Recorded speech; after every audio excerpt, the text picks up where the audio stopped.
Gift by Marie Crook. Afterwards, the old library at least was still standing, and those who remained gathered there to collect the aid brought in by the trucks each week. I kept my head down, shawl tucked tight around my face, careful not to meet the eyes of others. I came to the library for food, tins of gristly meat and packets of powdered milk, and I came for fuel, but I knew there was no warmth or comfort to be found there. Most of the people I saw on collection days I recognised from before, changed though they were, and of course they recognised me. That's why they avoided my eyes too. I was the one that had warned them of what was coming. I was the bearer of all the badness that befell them, that befell us. Ellen. It had been so long since I'd heard my name spoken, I barely registered it. Ellen, the gaunt figure of Godfrey Martin, who had been our pharmacist before, appeared at my shoulder. He did not ask me how I was, and for that I was grateful.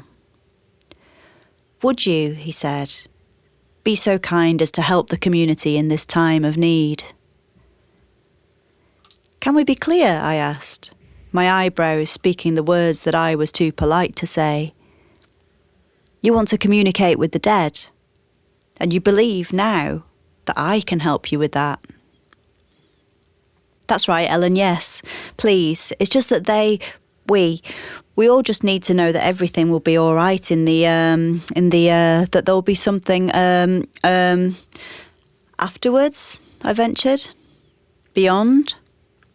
Yes, he said. "Thank you, Ellen, yes, that's right." "I'm afraid I can't help you," I said, busying myself with an imaginary loose thread on the top button of my coat. "We'd really be very grateful," he said. "There's been a lot of interest, even just one, session, if you would. We could hold it here, in the library. Saturday night, perhaps?" "We'll make it worth your while," he said. The truth was, I no longer had the ability to speak with the dead. I no longer had the gift. Yet I did offer my hand to Godfrey in agreement. And as his cold palm met mine, I felt a lurch of wrongness deep in my belly. I'd never seen the main space in the old library as full as it was on that first Saturday night in December. Collection day was as quiet as the grave by comparison. Nor had I ever seen faces as hungry. Many of the people who gathered there, hollow-eyed and huddled beneath tattered blankets, were former skeptics and no friends of mine. Some were believers who had sought my help before. Matilda gave me a solemn nod as she took her seat, in acknowledgement of the times I'd conveyed messages between her and the daughter she lost many years before. As I nodded in return, I felt the wrongness shift and stir.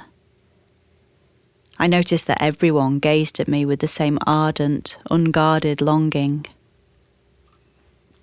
I positioned myself beside the old piano in the corner of the room and began to breathe the cold air deeply in through my nostrils and out through my mouth. Still, my hands shook as I lit a small candle and closed my eyes, instructing the others to do the same. I breathed audibly, the way my mother taught me, so that soon the whole room was breathing in unison. I pictured roots emerging from the soles of my feet. I sent them down through the dusty floorboards. I watched them thicken, stretch and spread as they entered the moist, dark soil beneath, burrowing down through granite and rock, crust and mantle until they bedded in the pulsing core of the earth, grounding me. As the hot sap began to rise up through my feet and legs towards my heart, I drew upon its strength to will the crown of my head to open to the light, to receive from above. Then I opened my eyes and threw my arms wide. "Is there anybody there?" I called. I was met with a silence I had no option but to fill. "Matilda," I said, Matilda's eyes shot open, as did those of all the others in the room. "Your daughter is here," I lied. "She says she's always with you, Matilda. She knows how hard you've been praying, and she wants you to know that she hears your prayers. She's holding your hand right now."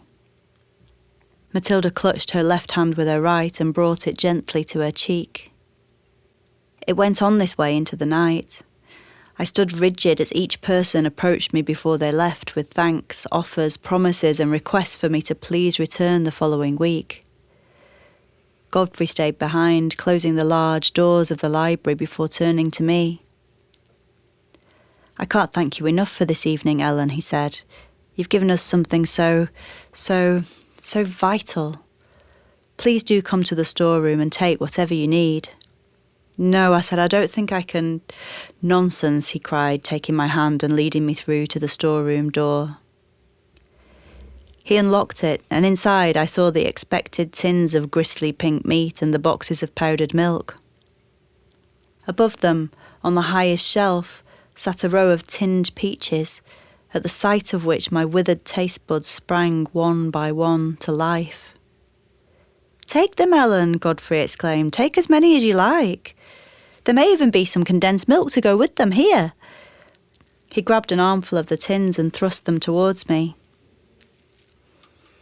"I've been meaning to say, I'm sorry about your mother, Ellen," he said. "We've all lost so much, I know, but it was just the two of you for such a long time.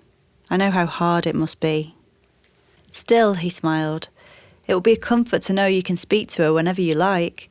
You're so fortunate," he said, "to have such a gift. Please do come again next week and share it with us all." I ran then through the snow. Before I reached what was left of my home, I made my way to what once had been the park. I trod carefully around the unmarked graves, each blade of grass a shard of glass beneath my feet, before laying the tins gently down. I did not and would never now deserve such sweetness. Charlatan, fake, fraud, freak. I'd been called these things many times, though I did have the gift, as did my mother, and her mother before her, and all the mothers before them, right back to those times when they'd have hung us for it by our holy necks. I'd had the gift so good, I could barely tell my own voice from the voices of the dead, urgently passing their messages throughout every day and night of my life. Messages that meant nothing to me, and everything to those who received them. And sometimes messages that I did not know whom to tell or how. Messages that said, something is coming, something vast and terrible is coming. Who could blame me for passing back to the beyond an urgent message of my own?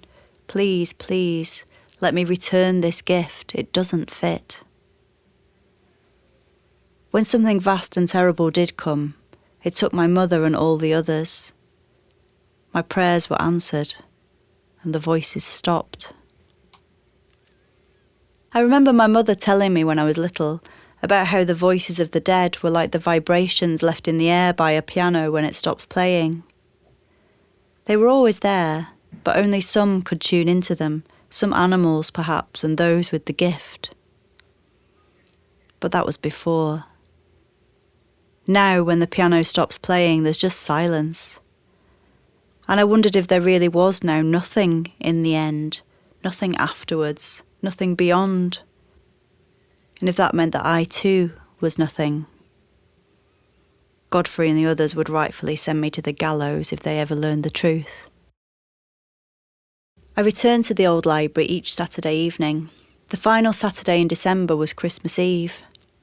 As I approached, I saw that someone had made paper snowflakes from old packets of powdered milk to hang on the withered trees outside. They were lit by the glow from the giant windows at the front of the building. Inside, the room blazed with candles that we could ill afford to spare.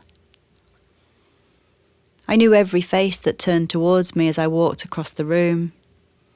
They were already breathing in unison, ready as I prepared myself.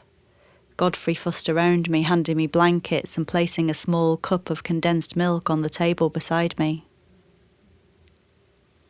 We were about to begin when the front doors of the library swung open and then slammed shut. The candles flickered as in walked a woman. I'd never seen her face, or indeed a face anything like it, before. Every head turned and all eyes were fixed upon her as she made her way slowly and deliberately towards us, never once, I noticed, taking her eyes off me. "Do you mind if I join you?" she said, in an accent I couldn't quite place. "I'm Jane." "Everyone's welcome here," I replied. "Godfrey," I began, as Jane took a seat close to the front of the room. "Your father is with us tonight." Godfrey started. "Such a kind face he has," I said. "His eyes crinkle when he smiles." Godfrey's eyes crinkled. Jane continued to stare. I felt the wrongness stir, and a thought came unbidden to me as though from elsewhere. She knows. "He says he's very proud of you, Godfrey," I continued. "He knows how hard this is, but he wants me to tell you that you have the strength to keep going for as long as it takes." "Thank you, Ellen, thank you," said Godfrey, wiping his eyes with the back of his hand. He looked to Hannah on his left, who reached out of her blanket to give his arm a warm squeeze, and then to Callum on his right, who patted him awkwardly on the shoulder. Jane's eyes were still on me as I turned to Hannah. "Your mother knows you're troubled by thoughts of her in pain at the end, Hannah," I said. "She says she's at peace now, and she wants you to be at peace too. Close your eyes, Hannah. Think of her happy," I said. "Think of her before." As she did, I closed my eyes, and a film in glorious technicolor unspooled behind them. My mother is gazing out of the window at the blossom in the garden as she peels potatoes by the sink. Now she's sitting at the piano, singing her heart out as she plays, now smiling up at me from her armchair, the cat in her lap as I hand her a cup of tea, now kissing my forehead as she bids me good night. I opened my eyes when I heard a small cough. Jane's hand was raised. "I know what you're doing," she said. The wrongness rose, became an ancient noose tightening around my neck. I could speak in that moment no more than I could fly. Then a dozen slow, solemn notes sounded from the piano in the corner of the room, the beginnings of a melody I remembered from before. When the playing stopped, the notes hung in the air.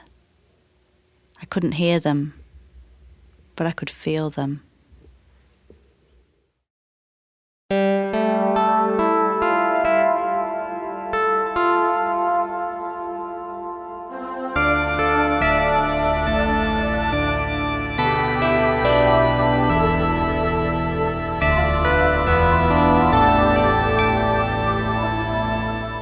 Ghosts at the Old Library, a series of 6 short stories by local writers Marie Crook, Nicholas Royal, Gaynor Jones, Deanna Shepherd, Lauren O'Donoghue and Joe Howard, produced by 11 Old Library and All FM, music by Oscilloscope, made possible with funding from the Arts Council, and creative director Richard Hirst.